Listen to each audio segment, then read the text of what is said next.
Salut. Bon, on va faire l'émetteur d'embrayage aujourd'hui. Donc, j'ai supposé qu'il fallait virer cette goupille de la pédale. Là, c'est la pédale d'embrayage, excusez-moi, je vous ai pas fait voir. Voilà, la pédale d'embrayage. J'ai vu qu'il y avait une goupille ici et je pense que si je la vire, je peux démonter la pédale et avoir un peu plus d'accès. À mon avis, il y a de l'idée là-dedans. Voilà, vous voyez? Hop, hop. Et je pense que là, on doit pouvoir virer la pédale. Je l'ai eu. Je sais pas si vous voyez bien. En fait, c'est juste agrafé par le haut là. Sur une pièce qui se situe un peu plus haut. Voilà. Vous voyez, on voit l'emboîtement là-haut là. Et comme ça, vous avez accès à ça. Et avec ça, je pense que je vais avoir un peu plus de place. Là, vous voyez, on voit le piston de l'émetteur.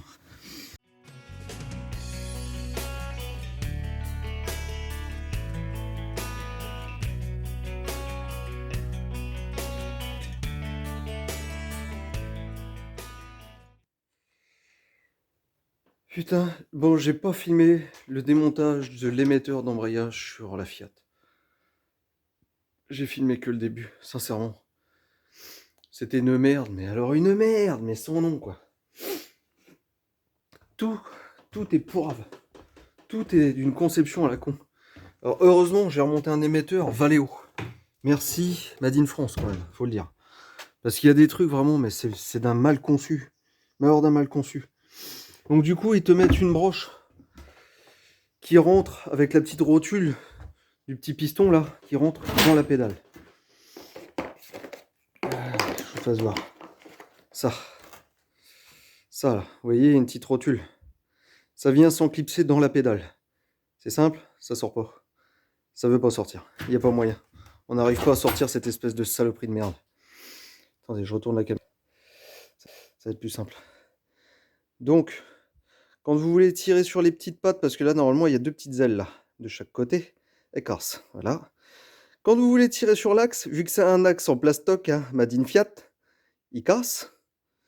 Si tu veux, tu fais la mise au point, t'es pas obligé. Voilà. Et alors après, c'est qu'un enchaînement, mais de saloperie. Quand vous voulez retirer ça, là, le petit tuyau de remplissage de l'émetteur, parce que sachez-le, l'émetteur, si vous voulez y avoir accès, il est là, il y a le master vac là qui est derrière. Il est là, dans le fond, là, derrière ça, là.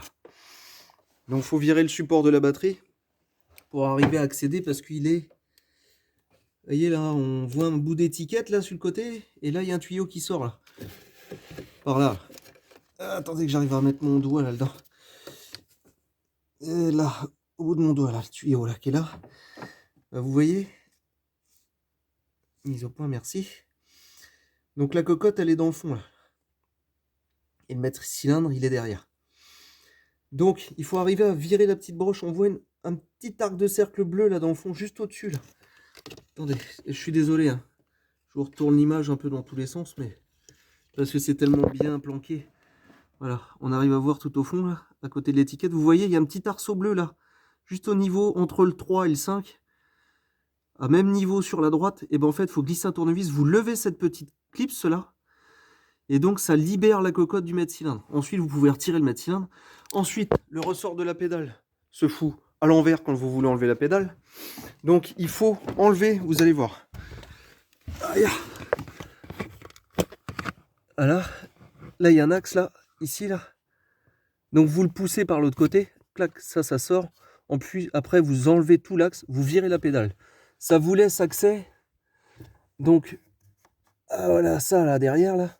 Avec l'émetteur d'embrayage, vous virez les deux vis. Là, il m'en reste une à serrer d'ailleurs. Heureusement que je filme parce que sinon je l'aurais pas vu comme un gros con. Donc après, il faut remettre l'émetteur dans le fond. D'accord? Vous le remettez à sa place. Vous remettez une vis. Vous enclavez la broche dans la pédale. Donc il y a le ressort qui est là-haut là. Le ressort, si vous allez trop loin avec ça, il se retourne. Donc il faut le remettre dans sa gorge. Alors, je sais pas si c'est normal pour l'instant parce que j'ai pas encore purgé. Quand on lâche, hop, la pédale. Vous voyez, elle reste dans le fond. Je suppose que c'est normal, que le liquide va repousser de lui-même la pédale. Du moins, je l'espère. Sinon, ça voudrait dire que j'ai monté le ressort je ne sais comment, et que certainement que ça va puer la merde derrière, que je vais peut-être être obligé de tout recommencer, et que là je vais hurler. Mais voilà, donc la galère sans nom. Donc quand vous remontez l'émetteur, la cocotte sur l'émetteur d'embrayage, hop là, je vous ramène de l'autre côté. Voilà, mise au point, merci. Quand vous remontez la cocotte sur l'émetteur, voyez, donc sur l'ancien, ici j'ai remis le petit cache, hein. Ça c'est le tuyau de remplissage, donc du coup, qui vient d'ici, là, au bout là. Donc vous remplissez par là. Donc mettez bien le tuyau qui va sur l'émetteur d'abord. Ensuite vous le glissez à son logement et ensuite vous venez le brancher à cet endroit-là, parce que sinon c'est la merde. Et ensuite pour rebrancher la cocotte sur l'émetteur, alors là faut être armé de patience, parce que vous voyez, je sais pas pourquoi il a mal de chien à faire la mise au point comme ça. Voilà. Là il y a une petite came ici, là, vous voyez. Donc pour le remettre dans le bon sens, bon là il est cassé, hein, forcément. Quand il est dans la voiture, il est comme ça, ok. Là vous appuyez comme ça, au bout de ça, avec mes belles chaussures, vous voyez. Tac, là, des grands coups de latte dans le cul là que vous y mettez à l'embrayage. Et donc du coup, la petite came, elle est par le dessous, vous voyez. Ah, c'est pas grave, il n'y a plus rien à foutre de celui-là. Et donc, si vous mettez la cocotte sur l'émetteur et que vous n'êtes pas à la bonne place, donc il faut arriver à tourner la cocotte là-dessus, là, pour le remettre dans l'axe de la came, parce que sinon vous ne pourrez pas remettre la petite broche qui vient s'enclaver ici, vous voyez. Donc il faut bien le mettre, et une fois que vous l'avez enclavé, tirez bien sur la cocotte pour voir si ça reste bien solidaire, parce que sinon, vous avez remis la cocotte, vous allez purger, et tout le liquide d'embrayage va foutre le camp partout. Enfin, le liquide de frein et d'embrayage, du coup, c'est le même. Donc voilà, la belle galère sans nom que ça a été, c'est remis en place. Maintenant, on va purger. La purge là-dessus, je ne sais pas si vous connaissez, vous le dis tout de suite. Vous levez le petit clips là, qui est là, tac, vous le levez, vous enlevez forcément le petit cache qui est là, hop, vous y rentrez un tuyau, mettez un tuyau long, un tuyau qui vient s'accrocher là dans le capot, quelque chose là, que vous puissiez le voir du tableau de bord, et puis comme ça vous allez voir les bulles remonter dedans au fur et à mesure où vous purgez. Quand il n'y a plus de bulles, c'est que c'est purgé. Donc vous levez le petit clip qui est là, bah tiens, je vais le faire devant vous, comme ça vous allez voir. Vous levez ce petit clip. Bon, vous le perdez pas, hein, pas comme je viens de faire. Ça va, il n'est pas parti trop loin, parce que sinon je me serais foutu un coup de poing sur le coin de la goule, je crois. En restant poli avec moi-même, bien entendu, en tout bien tout honneur, un petit coup de poing comme ça, gentil. Hop, on va le remettre à sa place.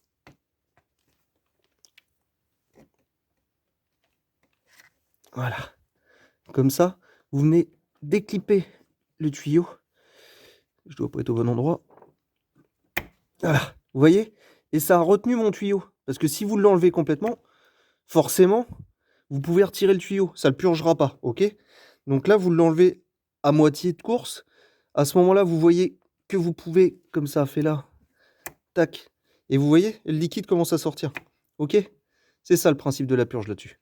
Bon, j'ai nettoyé ça avant que le liquide de frein coule partout, parce que j'ai déjà tout nettoyé tout à l'heure, parce que j'en ai foutu une beurasse, mon ami, mais alors, laisse tomber. C'était dans un état second là-dedans. Puis le liquide de frein, c'est tout ce que ça fait, hein, sur la carrosserie, sur les tuyaux, sur les gaines électriques, enfin bref. Donc voilà. Bon, je vous reprends. Je mets en place ma petite bouine là pour purger. Vous allez voir comment on fait. Allez, la purge. Donc comme je vous ai dit tout à l'heure, on remonte un peu le petit tuyau. Tac, tac. Là déjà par gravité, vu que le bocal il est plus haut que le bas de la purge, forcément ça va remonter. Là on commence à le voir remonter. Donc on va laisser faire le produit tranquillement. On va laisser la chose pousser. Je vais chercher un bocal de liquide. Parce que sinon on va envoyer du vide dedans et ce serait très con. Hein, bien évidemment.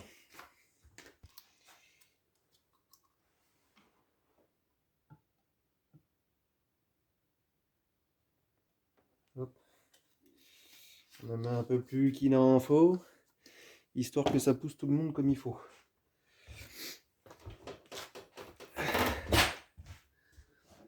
Donc le liquide monte gentiment là. J'avais collé un chiffon derrière parce que normalement quand tout se passe bien ça finit toujours par dégueuler. Donc là le liquide de par lui-même quand il va arriver à peu près au même niveau, c'est pas exactement au même niveau mais il va s'arrêter forcément, c'est le principe des vases communicants. il va se mettre à peu près à la même hauteur et ça va s'arrêter là. Donc on peut l'aider ou en aspirant un peu là.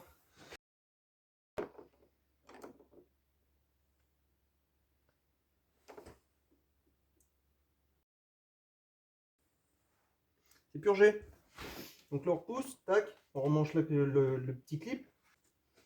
C'est là le liquide de frein, il n'y a rien de tel. Vous voulez bousiller toute votre bagnole, ça, il n'y a pas mieux que ça. Donc là on va faire un petit essai pédale. Là je sens un peu dans la pédale des... Ça c'est signe qu'il doit en rester un petit peu quand même. On sent des petites particules de bulles qui se promènent. Donc on relève le clip. Ce coup-ci on fait gaffe, on fait pas comme tout à l'heure. Voilà.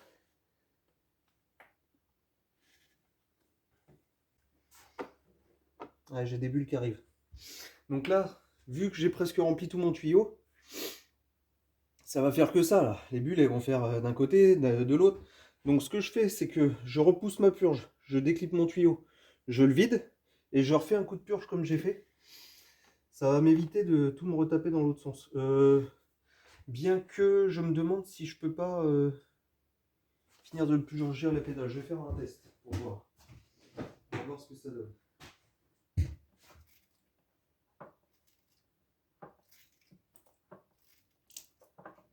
Oh, j'ai entendu un chip qui me plaît pas.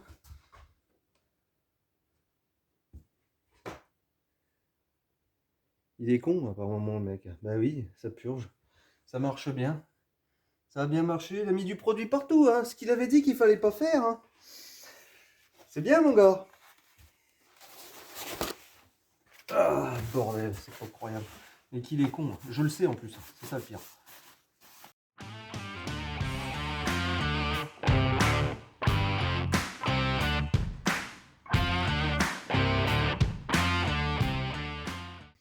Donc là, je dépasse le niveau qui est là. Vous voyez, quand j'arrive ici, je suis au-dessus. Donc je vais le déclipser, comme tout à l'heure. Hop, 3-4 coups de pédale là-dedans. Pour mettre un peu de liquide au cas où. Descendre par en dessous. Je vais pas en remettre trop parce que vu que je vais faire les plaquettes, je sais que les pistons vont donc être repoussés dans les étriers. Et on va se retrouver avec du liquide en trop. Alors, le concept est pas mal foutu, pardon. C'est vraiment pas con, je trouve. D'aller... mince, de juste d'éclipser, enfin je trouve ça royal quoi, comme système, vraiment ça va vite. Je vais juste remettre de la toile tissée là, autour de tout ça parce que ça me botte pas, tout est, regardez, ça se barre en lambeaux là. Je vais reprendre 2-3 bouts, celui-là je vais pas le refaire en entier, mais je vais reprendre ça au propre, comme cela, jusque là, l'autre pareil, et comme ça va être propre, ça me plaira beaucoup mieux, parce que là j'ai horreur de ça, ça fait crade.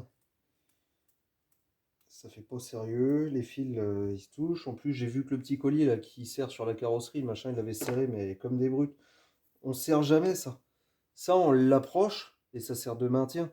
Mais on serre pas les câbles comme ça, parce que les câbles dans une voiture, vous savez, ça frotte avec les vibrations du moteur. Ça coupe tous les câbles.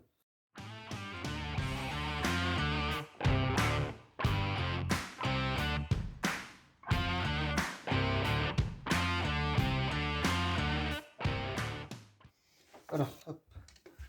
Ça, c'est good, c'est propre. Au moins, on va donner un peu de souplesse à tout ça. Tac. Et voilà, hop. Là, on a des câbles propres. Moi, ça me va. Ça me va même très très bien. On va remettre le support de batterie, parce que de toute façon, j'ai plus rien à foutre ici.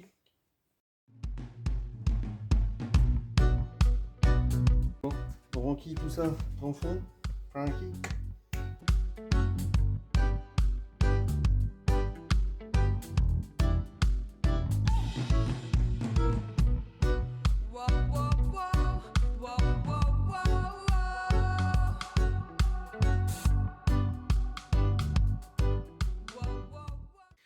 Donc aujourd'hui, on a donc viré l'émetteur d'embrayage. On l'a remplacé. Je me mette en face quand même, c'est mieux.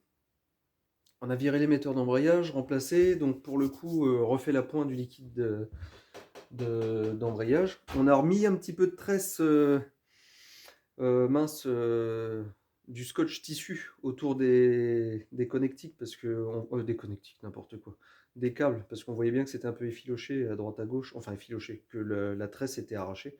Donc on fait ça propre, hein, que ce soit nickel. Après, comme je disais, hein, je suis désolé encore une fois, mais cette voiture-là, c'est pas du fiable. Donc je vais pas rendre une voiture fiable qui ne l'est pas à la base, sinon bah faudrait enlever tout le faisceau électrique complet de la voiture et puis le recommencer de zéro avec du bon câble. Et là en fait c'est le plastique qui est autour du conducteur, donc du cuivre, qui est dur en fait déjà dès la base et bah, il suffit de plier 50 fois puis au bout d'un moment, clic, ah bah tiens il casse. Et puis bah donc vu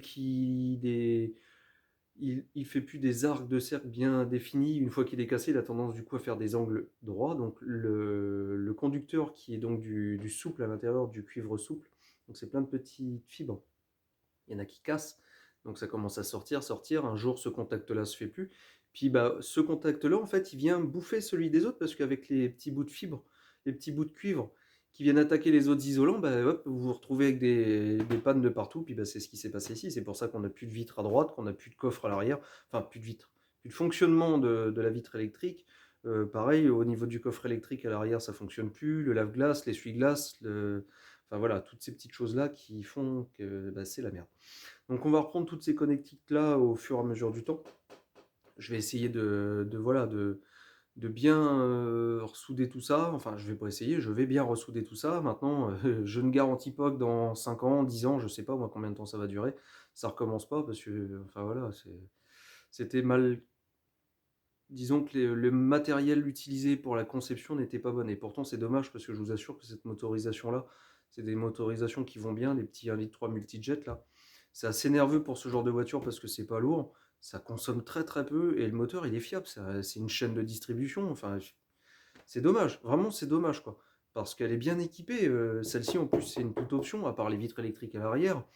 Mais il y a le régulateur de vitesse, il y a la clim, enfin voilà, c'est les vitres électriques, la centralisation, le coffre électrique, enfin voilà, c'est des bagnoles qui sont bien équipées. Et c'est dommage, parce que le câble utilisé n'est pas bon. Ça, c'est vraiment dommage. Donc en tout cas pour aujourd'hui, ça c'est ok. La prochaine étape, ça va être de changer les deux disques, comme ça, disque, plaquette, et puis bah voilà, nettoyage et tout ce qui s'ensuit, qu'on ait des freins qui aillent bien. Que je dise pas de bêtises, j'ai la vidange de la boîte de vitesse à faire aussi derrière, et on remet les roues, on la repose sur ces roues. On fait toute la partie électrique derrière ça, j'en oublie pas. J'ai pas le bon filtre à huile, par contre ça faut que je le repasse en commande, parce que je voulais voir en avançant dans le chantier, parce que j'ai le filtre à gasoil aussi à faire. Je vais plutôt faire ça, je vais faire le filtre à gasoil en prochaine étape. Comme ça on est sûr que tout est ok. Je fais les disques. Je fais les disques d'abord. Comme ça, je peux la remettre en route avec le filtre à gasoil et la réamorcer tout de suite parce qu'il suffit que ça désamorce jusqu'au réservoir et là, je suis dans la merde. Donc voilà. Et puis bah après, ça va être changement du liquide de frein total. Donc on purge tout. Vous allez voir, je vais vous faire voir avec le petit bocal, là, ça va très vite. On ouvre une purge. On va sécher le bocal du coup. Et puis on repousse du nouveau produit partout. Hop, on fait les quatre l'un après l'autre et comme ça on repurge le tout, on est tranquille. On est sûr qu'il n'y a pas de problème de liquide de frein. C'est une voiture qui est restée stockée là pendant un an, un an et demi je crois, ouais quand même. Donc bah voilà, on change tous les liquides, au moins on est tranquille, on est sûr qu'il n'y a pas de problème. Parce que c'est le genre de voiture pour une femme ou pour un petit jeune, enfin voilà. Enfin, je sais pas trop, enfin c'est une petite voiture citadine qui est économique et je veux pas qu'il y ait de merde, je veux pas qu'il y ait de problème la personne avec. Enfin voilà, moi je veux que la voiture elle reparte et qu'elle reparte pour un bon moment jusqu'à la prochaine révision. Et puis bah, après c'est plus mon problème, moi je suis pas non plus dans le moteur, hein. Je suis pas là non plus pour faire Madame Irma. Donc le but c'est vraiment que la personne n'ait pas de problème, elle repart avec. Et après jusqu'à la prochaine révision, bah après ce sera plus mon problème, ce sera le problème de la personne qui verra les entretiens à faire derrière la suite. Mais moi, ce que je veux, c'est que ce que j'ai fait, ce soit fait propre et qu'il n'y ait pas de souci avec ce que j'ai fait. Donc bah voilà. Donc on remettra ça au week-end prochain. Comme me disaient mes parents, si vous voulez faire quelque chose, faites-le bien, sinon ne le faites pas. Un point, c'est tout.